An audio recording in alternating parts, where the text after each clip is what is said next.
Welcome to YouTube channel Jamnilal college Hajipur. भारतीय मध्यकालीन इतिहास के अध्याय सर्वे ऑफ सोर्सेज में छात्रों आपने पिछली कक्षा में अल बरूनी के बारे में जाना था।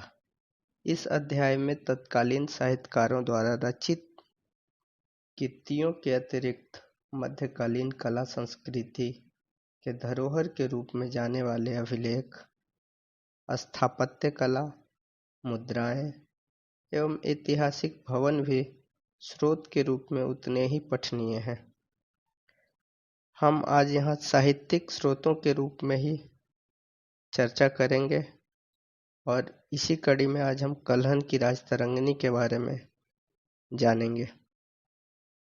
कल्हण ने राजतरंगिणी की रचना संस्कृत भाषा में की। इसमें इन्होंने कश्मीर का इतिहास प्रारंभ से 1148 से लेकर 49 ईस्वी काल तक का वर्णन किया है। इसी क्रम में जोन राजा नामक इतिहासकार ने कश्मीर का इतिहास 1149 से 1459 ईस्वी तक लिखा और इसे भी राजतरंगिणी का ही नाम दिया गया। जोन राजा वास्तव में जैनुल आबदीन का दरबारी इतिहासकार था।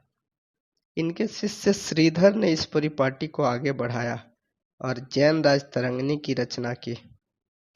इन्होंने संस्कृत में 1459 से 1486 ईस्वी तक के काल के कश्मीर के इतिहास की रचना की, जिसे 1596 ईस्वी तक प्रजाभट्ट नामक के इतिहासकार ने विस्तारित किया। कल्हण ने राजतरंगिणी की रचना के क्रम में अपने से पूर्व के 11 विद्वानों का उल्लेख किया है, जिसमें राजाओं का कालक्रम सूची एवं विद्वानों द्वारा रचित इतिहास लेखन की कमियों का भी वर्णन उन्होंने किया है।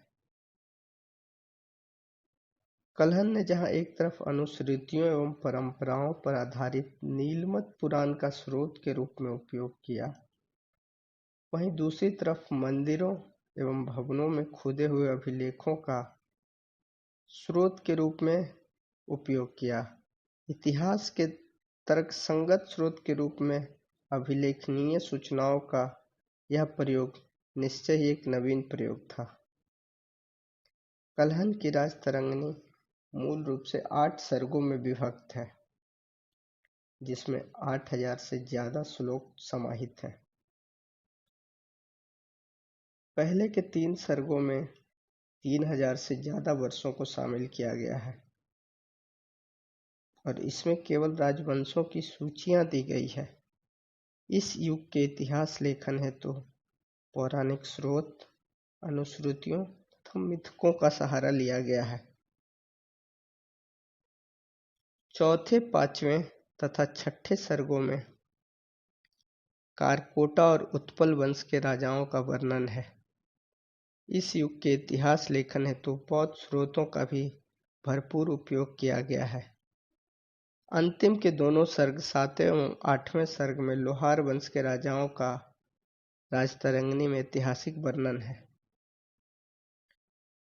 बाद के काल में राजतरंगिणी में रचित ऐतिहासिक वर्णन, जो अध्ययन के स्रोत के रूप में ज्यादा महत्वपूर्ण है, क्योंकि इस काल में निष्पक्ष भाव से विभिन्न राजाओं को पूरी तरह अच्छा या बुरा चित्रित नहीं किया गया है।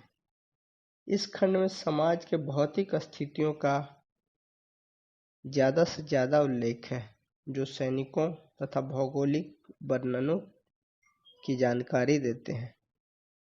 इस काल के इतिहासकार अपने निजी अनुभव के आधार पर हर्ष काल के अंतिम दिनों का रोचक विवरण प्रस्तुत करते हैं एवं महत्वपूर्ण व्यक्तियों की वंशावली एवं पारिवारिक इतिहास का भी उल्लेख है। इसी कालखंड में सिक्कों की ढलाई की कला के बारे में भी जानकारी दी गई है।